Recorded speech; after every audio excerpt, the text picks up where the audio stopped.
मंडळी, दिवाळीच्या मुहूर्तावर मराठी तडका असलेला सूरज पे मंगल भारी हा बॉलिवूडचा धमाल विनोदी चित्रपट रिलीज झालाय आणि ते थिएटरमध्ये.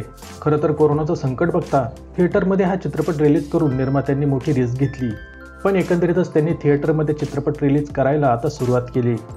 मंडळी, मराठी आणि पंजाबी संस्कृतीचं मिश्रण असलेला सूरज पे मंगल भारी या चित्रपटात खूप चांगली अशी स्टारकास्ट असल्याने हा चित्रपट पाहण्याची सर्वांनाच फार उत्सुकता होती आणि आता हा चित्रपट रिलीज झालाय, त्यामुळेच आपण करूया या चित्रपटाचा रिव्ह्यू.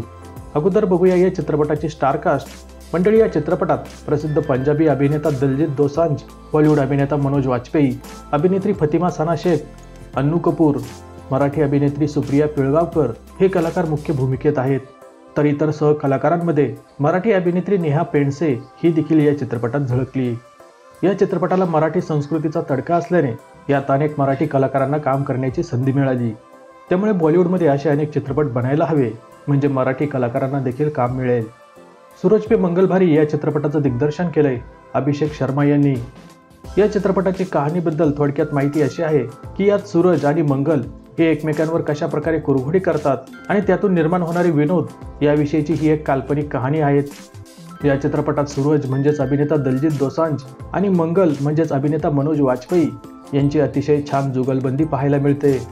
दोघांनी अतिशय छान अभिनय केलाय. मंगल हा एक मराठी परिवारातील मुलगा हा जासूस दाखवलाय, पण तो एक मॅरेज डिटेक्टिव्ह आहे. म्हणजेच एखाद्या मुलाचे किंवा मुलीचे लग्न जमत असेल तर त्यांच्या लग्ना अगोदर त्या मुलींच्या होणाऱ्या पार्टनरविषयीची सर्व माहिती तो त्यांच्या पालकांना देत असतो आणि यामुळे अनेक लग्नही मोडतात. विशेषतः मुलांची सर्व माहिती तो मुलींच्या घरच्यांना देत असतो. अशा प्रकारची जासूसी करण्यासाठी तो वेगवेगळी रूपं धारण करतो. यात सूरजचंही लग्न होणार असतं, पण मंगल त्याच्याविषयीची एक चुकीची माहिती मुलीच्या घरच्यांना देतो आणि यामुळे सूरजचं लग्न मोडतं. त्यामुळे सूरज हा प्रचंड भडकतो आणि यानंतर सूरज या लग्न मोडणाऱ्या जासूसला म्हणजेच मंगलला धडा शिकवायचं ठरवतो. मंगलपर्यंत पोहोचण्यापूर्वी सूरजची ओळख तुलसी बरोबर होते. तुलसी म्हणजेच अभिनेत्री फतिमा सना शेख. ती या चित्रपटात मंगलची बहीण असते. अभिनेत्री फतिमाने या चित्रपटात दोन भिन्न व्यक्तिरेखा अतिशय छान पद्धतीनं साकारल्या आहेत. यानंतर या चित्रपटात सूरज आणि तुलसी यांचं प्रेम जुळतं आणि इथून पुढे सुरू होतो सूरज आणि मंगल या दोघांमध्ये एकमेकांवर कुरघोडी करण्याचा प्रयत्न. इथून पुढची कहाणी तुम्हाला चित्रपटात पाहायला मिळेल. मंडळी, आता करूया या चित्रपटाचा रिव्ह्यू.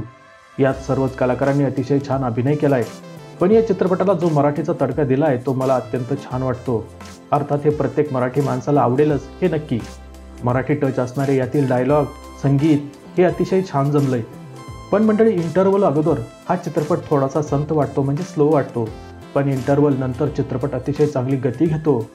हा परिवारासह पाहता येईल असा एक विनोदी चित्रपट आहे, पण मध्ये असं वाटतं की यात विनोदी डायलॉग अजून टाकता आले असते. पण तरीही ठीक आहे, जे जमलंय ते अतिशय छान जमलंय.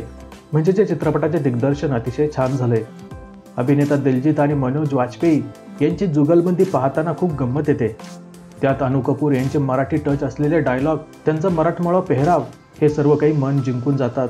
त्यांना पाहताना हा चित्रपट मराठी असल्यासारखाच वाटतो. सूरज पे मंगल भारी हा चित्रपट केवळ मनोरंजन म्हणून बनवण्यात आला आहे. प्रेक्षकांची करमणूक करणं हेच त्यांचं उद्दिष्ट आहे आणि ते यात यशस्वी ठरले.